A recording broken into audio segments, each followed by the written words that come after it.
They were cursed to exist for 3,000 years. Not alive, not dead. Trapped in darkness, unable to rest, unable to die. And it was all because of one moment of cowardice. But here's what makes their story even more disturbing. When they finally got their chance at redemption, the price they paid was still unimaginable.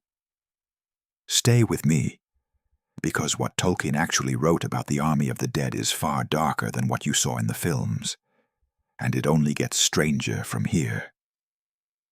Let's talk about who these people were before they became the cursed dead. During the Second Age, there were men living in the White Mountains, the men of the mountains. They weren't evil, at least not at first, but they had a secret. They worshipped Sauron. When the last alliance was formed to march against Sauron, Isildur summoned these mountain men to fulfill their alliance. He brought a great black stone from fallen Númenor and set it on a hill. At this stone of Erech, their king swore an oath of loyalty. But when the time came to fight, Tolkien writes, "But when Sauron returned and grew in might again, Isildur summoned the men of the mountains to fulfill their oath, and they would not, for they had worshipped Sauron in the dark years. They refused, they broke their oath, and Isildur pronounced a curse. Thou shalt be the last king. And if the West prove mightier than thy black master, this curse I lay upon thee and thy folk, to rest never until your oath is fulfilled. For this war will last through years uncounted, and you shall be summoned once again ere the end." They wouldn't die. They couldn't rest. They would become shades, neither alive nor dead, until they fulfilled the oath they'd broken. And here's the truly horrifying part: years uncounted. They had no idea how long it would last. For 3,000 years, they haunted the paths of the dead, a road through the mountains under Dwemerberg. No living person dared enter. Even the brave Rohirrim wouldn't go near. Imagine existing like that. Not alive. You can't eat, sleep, or feel warmth. Not dead. You can't rest, move on, or escape. Just trapped in darkness, watching the world change while you remain frozen in guilt. 3,000 years. The entire Third Age passed. Kingdoms rose and fell. Everyone they'd ever loved was dead and forgotten. But the Oathbreakers endured, waiting in the dark, remembering the oath they'd broken. And that uncertainty might have been the worst torment of all. During the War of the Ring, Aragorn, the heir of Isildur, made a decision that terrified even his closest companions. He would take the paths of the dead. Legolas and Gimli followed him, but even these brave warriors were horrified. As they traveled through the darkness, Legolas whispered, "The dead are following. I see shapes of men and of horses, and pale banners like shreds of cloud, and spears like winter thickets on a misty night. The dead are following." When they reached the Stone of Erech, Aragorn summoned them. "Oathbreakers, why have ye come? I am Isildur's heir. The hour is come at last. Now I go to Pelargir upon Anduin, and ye shall come after me. And when all this land is clean of the servants of Sauron, I will hold the oath fulfilled, and ye shall have peace and depart forever." This is the moment they'd been waiting for. Peace. Rest. An end to 3,000 years of torment. And they followed him. Here's where the books and movies differ dramatically. In the films, the dead fight at Minas Tirith.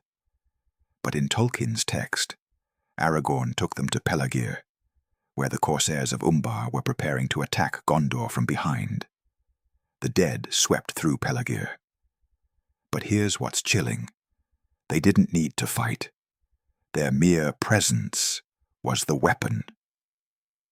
Tolkien writes, "To every ship they came that was drawn up, And then they passed over the water to those that were anchored, and all the mariners were filled with a madness of terror, and leaped overboard, save the slaves chained to the oars.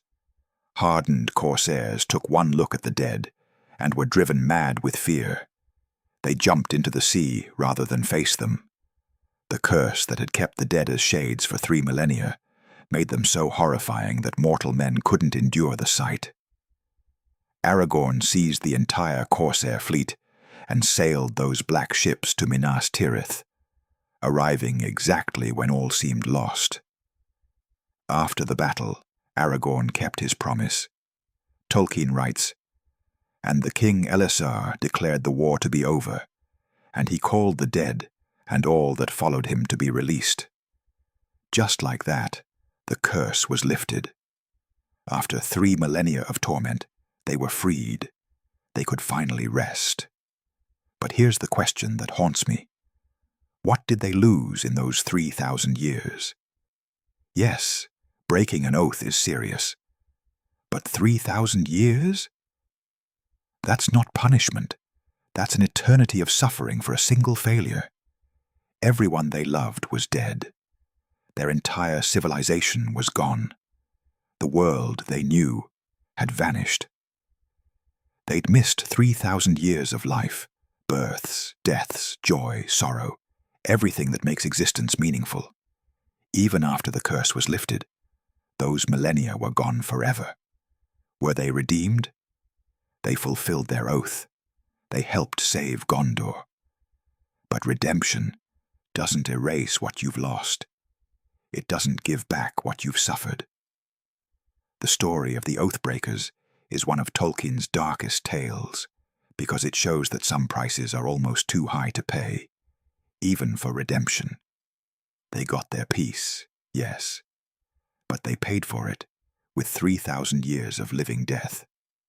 So the next time you see those ghostly warriors, remember, they were men who made one terrible choice and spent 3,000 years paying for it.